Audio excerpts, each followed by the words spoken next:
नमस्कार दोस्तों, आप सभी का स्वागत है आपके अपने ही चैनल बेस्ट एजुकेशन पर। दोस्तों आज की वीडियो में डिस्कस करेंगे हम बाल मनोविज्ञान सीडीपी से टॉप 50 क्वेश्चंस। इसका दोस्तों ये चौथा पार्ट है। इससे पहले दोस्तों हमने 3 क्लासेस कंप्लीट कर ली हैं। आज की जो क्लास है ये दोस्तों हमारी चौथी क्लास है, ठीक है। और सभी क्वेश्चंस दोस्तों आपके वन लाइनर की फॉर्म में है, कम समय में अधिक से अधिक तैयारी। जैसा कि मैंने आपसे प्रॉमिस किया था कि सीडीपी से हम 200 क्वेश्चंस करेंगे और सभी क्वेश्चंस बहुत ही इंपॉर्टेंट होंगे आपकी परीक्षा की दृष्टि से। एकदम सीडीपी का निचोड़ होंगे, सभी क्वेश्चंस रामबाण होंगे आपकी परीक्षा की दृष्टि से। यूपी टेट 2026 के लिए बहुत ही हेल्पफुल होंगे, ठीक है। तो उसका ये दोस्तों आपका चौथा पार्ट है। 200 क्वेश्चंस आज हम कंप्लीट कर लेंगे। तो इनको आप लोग अगर इससे पहले वाले जितने भी क्लासेस हैं आपने नहीं देखे तो आप लोग जरूर देखिएगा, चैनल की प्लेलिस्ट में मिल जाएंगी। प्लेलिस्ट बना दिया है मैंने, या फिर दोस्तों इस वीडियो के नीचे जो डिस्क्रिप्शन बॉक्स होता है वहाँ पर मैं सभी वीडियोज़ का लिंक दे दूंगा, तो आप लोग वहाँ से भी देखिए, ठीक है। और 10-10 12-12 मिनट के आपकी वीडियो हैं तीनों चारों, तो आप लोग अच्छे से तैयार कर लीजिए। एक रिवीजन के तौर पे बहुत ही ज़बरदस्त तरीके से आपका रिवीजन हो जाएगा, तो आप लोग अच्छे से देखिएगा। कल आपका एग्ज़ाम है, 2 3 4 में आपका एग्ज़ाम है, कल से आपके एग्ज़ाम स्टार्ट हो रहे हैं। तो सभी के लिए बेस्ट ऑफ लक। अच्छे से पेपर करके आना, कोई भी तनाव नहीं लेना है, आराम से रिलैक्स होकर के बैठना है और आराम से अपना पेपर करना है। और पेपर में नेगेटिव मार्किंग है नहीं, तो सभी क्वेश्चंस करने हैं, 150 में से 150 ही करके आने हैं। जो आ रहे हैं वो तो करने हैं ही हैं, जो नहीं आ रहे वो भी करने हैं, ठीक है दोस्तों। तो सभी को गोला भर के आना है, 150 में से 150, कोई भी छूटे ना। और आप लोग अच्छे से तैयार कीजिएगा और समय का बहुत ज़्यादा ध्यान रखना और अपना समय का अच्छे से उपयोग करना और पेपर को एकदम फाड़ के आना, दबा के अच्छे से करके आना है और अच्छे नंबर प्राप्त करने हैं, ठीक है दोस्तों। तो चलिए शुरू करते हैं आज का अपना इंपॉर्टेंट वीडियो इंपॉर्टेंट क्वेश्चंस के साथ। अंतिम समय की तैयारी है आज दोस्तों, आपका अंतिम है, तो रिवीजन के तौर पे आप लोग देख लीजिए, ठीक है। चलिए शुरू करते हैं आज का अपना इंपॉर्टेंट वीडियो इंपॉर्टेंट क्वेश्चंस के साथ। क्वेश्चन नंबर 1 है, समावेशी शिक्षा का मूल सिद्धांत क्या है। समावेशी शिक्षा से आपको 1 से 2 क्वेश्चन जरूर देखने के लिए मिलेंगे, ठीक है। तो आप लोग अच्छे से देखिएगा। समावेशी शिक्षा का मूल सिद्धांत क्या है। तो दोस्तों इसका मूल सिद्धांत होता है सभी के लिए समान शिक्षा। क्या होता है दोस्तों, सभी के लिए समान शिक्षा। विशेष आवश्यकता वाले बच्चों को सामान्य विद्यालय में पढ़ाने की व्यवस्था क्या कहलाती है। तो दोस्तों ये आपकी समावेशी शिक्षा कहलाती है। क्या कहलाती है, समावेशी शिक्षा। सभी इंपॉर्टेंट क्वेश्चंस हैं, ठीक है दोस्तों, वेरी इंपॉर्टेंट में सभी को लगा लीजिए। और इससे पहले वाले तीनों पार्ट आप जरूर लगाइएगा और वन लाइनर की फॉर्म में है, कम समय में अधिक से अधिक तैयारी हो जाएगी, बहुत ही अच्छा रिवीजन हो जाएगा, ठीक है दोस्तों। तो आप लोग जरूर लगाइएगा, ठीक है। क्वेश्चन नंबर 3 है,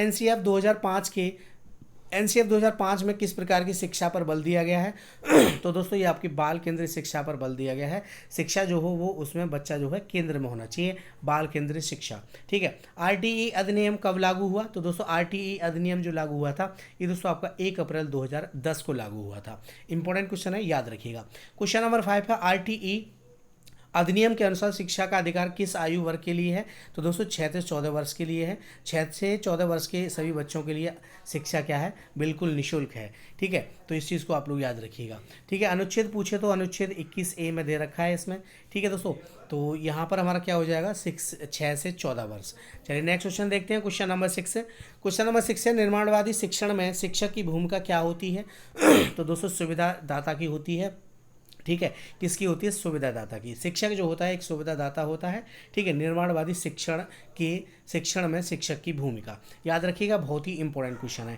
क्वेश्चन नंबर 7 है, निर्माणवादी शिक्षक में विद्यार्थी की भूमिका क्या होती है। तो दोस्तों सक्रिय शिक्षार्थी की होती है, याद रखिएगा। क्वेश्चन नंबर 8 है, सतत एवं व्यापक मूल्यांकन का मुख्य उद्देश्य क्या है। तो दोस्तों इसका उद्देश्य होता है अधिगम में सुधार, जो भी बच्चा सीख रहा है उसमें सुधार करना। क्वेश्चन नंबर 9 है, प्रारूपिक मूल्यांकन कब किया जाता है। तो दोस्तों शिक्षण के दौरान किया जाता है। कब किया जाता है, शिक्षण के दौरान, ठीक है दोस्तों। फॉर्मेटिव असेसमेंट कब किया जाता है, शिक्षण के दौरान, बीच बीच में, है ना। जैसे मान लीजिए हम पाठ पढ़ा रहे हैं तो बच्चों से बीच बीच में उसके हिसाब से क्वेश्चन भी हम पूछ सकते हैं, ठीक है। तो वही होता है दोस्तों आपका फॉर्मेटिव असेसमेंट, ठीक है, प्रारूपिक मूल्यांकन। क्वेश्चन नंबर 10 है, संकलनात्मक मूल्यांकन कब किया जाता है। तो दोस्तों ये आपके शिक्षण के अंत में किया जाता है, पाठ के बाद में, ठीक है। आपने देखा होगा कि जब हम पाठ समाप्त कर देते हैं पढ़ाने के बाद बच्चों के बाद, उसमें आपके फिलिंग द ब्लैंक्स भी होते हैं, है ना, बहुविकल्पी प्रश्न भी होते हैं और ट्रू फॉल्स भी होते हैं और मैचिंग भी होती है और क्वेश्चन भी होते हैं। तो लास्ट में जब हम पाठ खत्म करते हैं उसके बाद में बच्चों से हम क्वेश्चन को पूछते हैं, उसका मूल्यांकन करते हैं, ठीक है दोस्तों। तो उसको हम संकलनात्मक से मूल्यांकन कहते हैं, समेटिव असेसमेंट, ठीक है, याद रखिएगा, बहुत ही इंपॉर्टेंट क्वेश्चन है। चलिए नेक्स्ट क्वेश्चन देखते हैं। क्वेश्चन नंबर 11, निदानात्मक मूल्यांकन का उद्देश्य क्या है। निदानात्मक मूल्यांकन का उद्देश्य क्या है? तो निदानात्मक का मतलब होता है दोस्तों कमियों की पहचान करना। ठीक है दोस्तों, कमियों की पहचान करना। उसके बाद में हम दोस्तों उपचारात्मक शिक्षण करते हैं। उपचारात्मक शिक्षण किसके लिए किया जाता है दोस्तों? कमजोर विद्यार्थियों के लिए किया जाता है। पहले उसकी कमियों को पहचानते हैं निदानात्मक मूल्यांकन के द्वारा, उसके बाद उन कमियों को दूर करते हैं उपचारात्मक शिक्षण के द्वारा या उपचारात्मक मूल्यांकन के द्वारा। ठीक है दोस्तों, तो इसको आप लोग याद रखिएगा। इंपॉर्टेंट क्वेश्चन है, बार बार पूछे जाते हैं, तो आगे भी पूछे जाएंगे, तो आप लोग अच्छे से देखिएगा। क्वेश्चन नंबर 13 है, अधिगम शैली का अर्थ क्या है? अधिगम शैली का अर्थ क्या है? लर्निंग स्टाइल का। तो दोस्तों सीखने का व्यक्तिगत तरीका। ठीक है, क्या कहलाता है? सीखने का व्यक्तिगत तरीका। क्वेश्चन नंबर 14 है, दृश्य शिक्षार्थी किसके माध्यम से बेहतर सीखता है? तो दोस्तों चित्रों एवं चार्टों के माध्यम से सीखता है दृश्य शिक्षार्थी। ठीक है, विजुअल लर्नर जो होते हैं, जो जिनके आई साइड के वीक होती हैं उनके लिए है। ठीक है, श्रव्य शिक्षार्थी किसके माध्यम से बेहतर सीखता है? तो दोस्तों सुनकर सीखता है। कैसे? सुनकर। चलिए नेक्स्ट क्वेश्चन देखते हैं। क्वेश्चन नंबर 16, गतिशील शिक्षार्थी किसके माध्यम से बेहतर सीखता है? तो दोस्तों ये आपकी करके सीखता है। जो बच्चे गतिशील होते हैं, क्रियाशील होते हैं, वो करके सीखते हैं। क्वेश्चन नंबर 17 है, बालक की सीखने की गति कैसी होती है? तो दोस्तों व्यक्ति में भिन्न होती है। प्रत्येक बच्चा अलग अलग तरीके से सीखता है। क्वेश्चन नंबर 18 है, व्यक्तिगत भिन्नता का सम्मान करना किस शिक्षण का आधार है? तो दोस्तों बाल केंद्रित शिक्षा का है। ठीक है, याद रखिएगा, इंपॉर्टेंट क्वेश्चन है। क्वेश्चन नंबर 19 है, प्रतिभाशाली बालकों के लिए उपयुक्त रणनीति क्या है? तो दोस्तों समृद्धि कार्यक्रम है। ठीक है, क्वेश्चन नंबर 20 है, मंदबुद्धि बालक का IQ सामान्यतः कितना होता है? तो दोस्तों 70 से कम होता है। चलिए नेक्स्ट क्वेश्चन देखते हैं। क्वेश्चन नंबर 21, प्रतिभाशाली बालक का IQ सामान्यतः कितना होता है? तो दोस्तों 40 या उससे अधिक होता है, याद रखिएगा। ठीक है, प्रतिभाशाली बच्चे का पूछा है, तो 40 होगा या 40 से अधिक होगा। क्वेश्चन नंबर 22 है, सीखने में रुचि उत्पन्न करने का सर्वोत्तम उपाय क्या है? तो गतिविधि आधारित शिक्षण कराना चाहिए, गतिविधि के आधार पर। ठीक है दोस्तों, गतिविधियों के द्वारा सिखाना चाहिए बच्चे को। क्वेश्चन नंबर 23 है, खेल विधि का समर्थन कौन था समर्थक? तो दोस्तों फ्रोवेल थे। खेल विधि किसने प्रतिपादित की? फ्रोवेल ने, याद रखिएगा। ठीक है, खेल विधि का समर्थक कौन था? तो दोस्तों फ्रोवेल था, याद रखिएगा। इन्होंने किंडरगार्टन विधि का जनक कहा जाता है। इन्होंने किंडरगार्टन विधि की प्रतिपादन किया था, फ्रोवेल ने, तो इसको भी आप लोग याद रखिएगा। किंडरगार्टन पद्धति के जनक कौन है? तो दोस्तों फ्रोवेल है, याद रखिएगा। क्वेश्चन नंबर 25 है, मॉन्टेसरी पद्धति का प्रवर्तक कौन थी? तो दोस्तों ये आपकी मारिया मॉन्टेसरी थी।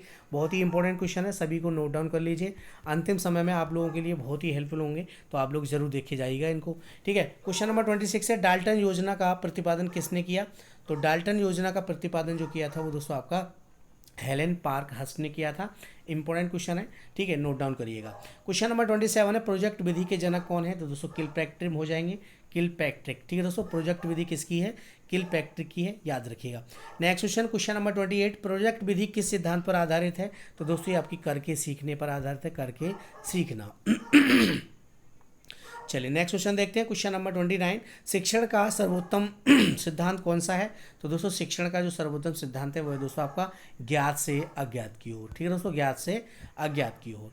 नेक्स्ट क्वेश्चन, क्वेश्चन नंबर 30, शिक्षण का सिद्धांत सरल से कठिन की ओर किससे संबंधित है? तो दोस्तों ये आपकी प्रभावी शिक्षण से संबंधित है। ठीक है, किससे? प्रभावी शिक्षण से। चलिए नेक्स्ट क्वेश्चन देखते हैं। क्वेश्चन नंबर 31, मूर्त से अमूर्त की ओर शिक्षण का सिद्धांत किसके लिए उपयोगी है? तो दोस्तों ये आपका प्राथमिक स्तर के बच्चों के लिए उपयोगी होता है। ठीक है, किसके लिए? प्राथमिक स्तर के बच्चों के लिए। क्वेश्चन नंबर 32 है, सीखने का सबसे प्रभावी माध्यम क्या है? तो दोस्तों अनुभव जो होता है ये सबसे प्रभावी माध्यम होता है। नेक्स्ट क्वेश्चन, क्वेश्चन नंबर 33, कक्षा में अनुशासन बनाए रखने का सर्वोत्तम तरीका क्या है? तो सकारात्मक प्रेरणा। ठीक है दोस्तों, सकारात्मक प्रेरणा। नेक्स्ट क्वेश्चन, क्वेश्चन नंबर 34, लोकतांत्रिक कक्षा का आधार क्या है? तो दोस्तों सहभागिता, बच्चों की शिक्षक के साथ सहभागिता होनी चाहिए, सभी की सहभागिता होनी चाहिए, वो एक लोकतांत्रिक कक्षा का आधार होती है। नेक्स्ट क्वेश्चन, क्वेश्चन नंबर 35, बालकों में आत्मविश्वास कैसे बढ़ता है? तो दोस्तों प्रोत्साहन द्वारा बढ़ता है। ठीक है, प्रोत्साहन द्वारा बढ़ता है। चलिए नेक्स्ट क्वेश्चन देखते हैं। क्वेश्चन नंबर 36, अधिगम को स्थायी बनाने का सर्वोत्तम उपाय क्या है? अधिगम को स्थायी बनाने का सर्वोत्तम उपाय क्या है? तो दोस्तों अभ्यास हो जाएगा। ठीक है, अभ्यास के द्वारा हम अधिगम को स्थायी बना सकते हैं। क्वेश्चन नंबर 37 है, रचनात्मक मूल्यांकन किस पर बल देता है? तो दोस्तों ये आपके सीखने की प्रक्रिया पर बल देता है, रचनात्मक मूल्यांकन।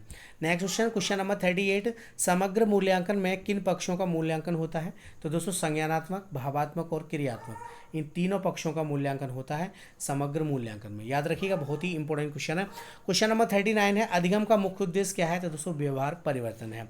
क्वेश्चन नंबर 40, प्रभावी शिक्षक की पहचान क्या है? तो दोस्तों बालकों को सक्रिय रखना। बच्चे जो हैं वो लगे रहने चाहिए, बच्चे लर्निंग में, सीखने में सक्रिय होने चाहिए। ठीक है, बालकों को सक्रिय रखना। चलिए नेक्स्ट क्वेश्चन देखते हैं। क्वेश्चन नंबर 31, प्रेरणा का सबसे प्रभावी प्रकार कौन सा है? आंतरिक प्रेरणा। ठीक है, प्रेरणा का सबसे प्रभावी प्रकार कौन सा है? आंतरिक प्रेरणा हो जाएगा।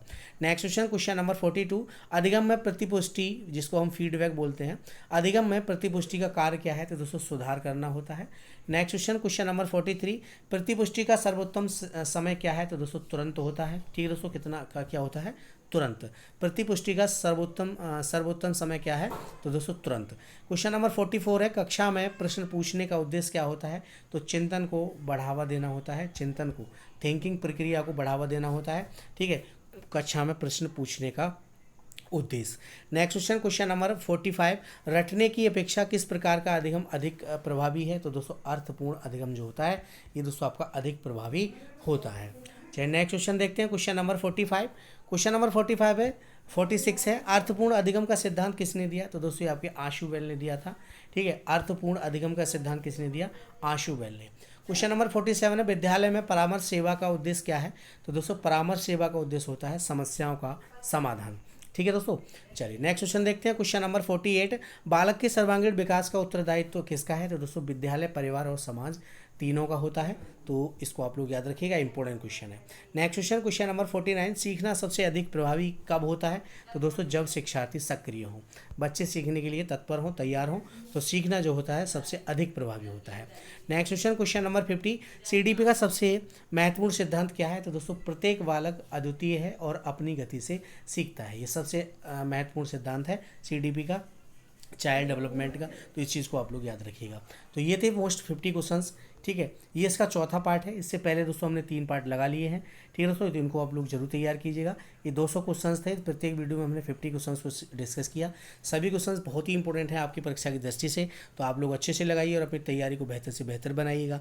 ठीक है दोस्तों, और फिर से आप लोगों के लिए बहुत बहुत बधाई, बहुत बहुत शुभकामनाएं अपने पेपर के लिए। तो पेपर को अच्छे से करके आना और अपनी तैयारी को अच्छे से करके जाना, रिवीजन एक बार और मार लेना जो भी चीज़ें नोट डाउन करी हैं। ठीक है दोस्तों, और समय का बहुत उपयोग करना है, अच्छे से समय का बहुत ही ध्यान रखना है। तो आप लोग अच्छे से करके आएँ अपना पेपर और अच्छे नंबर प्राप्त करें। ठीक है दोस्तों, तो क्लास कैसी रही कमेंट सेक्शन में कमेंट करके ज़रूर बताएं, और प्रयास अगर अच्छा रहो तो वीडियो को लाइक और शेयर कर दीजिए। चैनल पर नए हैं तो चैनल को भी सब्सक्राइब कर लीजिए।